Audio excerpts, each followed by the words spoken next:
Toyota says this electric design is supposed to evoke urban sophistication. I'll let you be the judge of that. Certainly, with the exception of the front end, they took no styling risk with this car. It is the best looking Yaris ever. In a weird turn of events, they only did the update on the sedan and not the hatchback. So this comes with a sophisticated 105-ish horsepower engine, which does, with the automatic transmission, an incredible 7.2 in the city and low fives on the highway.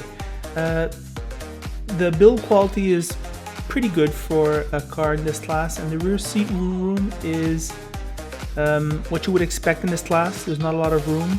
I fit, but that's about it. I'm 5'9". If I were 6 feet, I wouldn't fit back there, but I do fit behind myself. The design is inspired by the Mazda. Looks very similar to the Mazda 2, actually. They're made at the same plant. The seats are very comfortable, and there was very little noise, vibration, or harshness. So that contributes to the sophisticated ride experience. The interior is plenty optioned up for the price, and the ride quality and general dynamics feel like an old school Corolla. As you can see, you have a pretty sophisticated interface with the infotainment, and everything is well laid out. This car rides well on beat up streets in the city and on the highway. The engine is sufficient, and I was very surprised by its overall performance. Here's the review. I've been reading on the internet that people are a little bit worried that, since they're making this vehicle with Mazda, is it going to be a good Toyota, or is it going to be a Mazda, which is kind of a bit of a lesser product from a reliability point of view? Well, I don't think people should worry. In the past, when Toyota's collaborated with others, they've come out with wonderful products. I think of the Scion FRS and BRZ, the Pontiac Vibe, and the Toyota Matrix. Those were wonderful cars. In fact, I owned one of those cars. Actually, two of those cars. I owned the FRS and I owned the Pontiac Vibe in the past. And I can tell you right now, they were very Toyota. So I'm not worried about this, despite it looking like a Mazda 2 inside.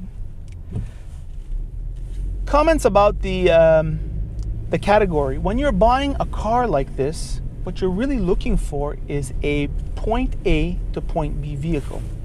You want to get that done as comfortably, as economically, as reliably, and with the most features possible in terms of space and convenience. Does this car meet those objectives? And by the way, if it can be fun to drive, that's a bonus. Well, it's not fun to drive, so let's put that out. When I got into this car, it immediately felt like a Toyota. The suspension is soft, there's enough room, the control weights, that means the steering, the weight of the steering, the brakes, the gas pedal, very, very easy to use, very soft, a very short turning radius. This thing turns on a dime, like Ross says. It's very easy to drive, this vehicle. So at least in that sense, the car is fulfilling those objectives. Toyota put a new engine and new transmission in this vehicle. The hatchback still has the old stuff, so if you're nostalgic, you can go get one of those. The sedan gets a 106 or 5 horsepower engine, gets a 6-speed automatic transmission, 6-speed manual if you take it with a manual. Those things do about 7.5, 5.5 fuel economy. Not much difference between the transmissions. I think there's 0.4 liter per 100 kilometers in the city. That's it. Car starts at $17,000. It has everything I think you need, including the all-important heated seats here in winter Canada. It has the car heats up quite fast. It has nice dials here. I feel I'm getting my money's worth.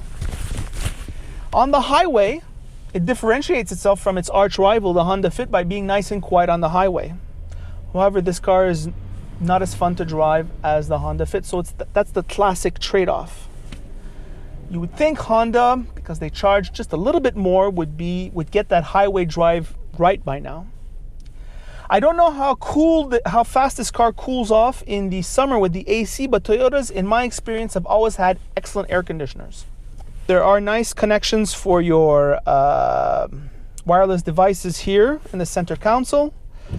There's enough room. I'm not rubbing elbows too much with Ross, though it's not a full size. The back seat is good for people who are 5'9", 5'10". Anything taller than that is going to start getting cramped. And in front, I have enough room. My knee hits a little bit the center console, but not too much. Ross was making the remark, they all do that. So in conclusion, this little bugger gets the job done. It's the sure Toyota value. And if you want to live a very boring life driving, which is most of us, this is a very good choice. I think the highlights for me are this Mazda interior. The interior is much nicer than what we're used to seeing from Toyota at this price level. So it can be on your list of must test drives.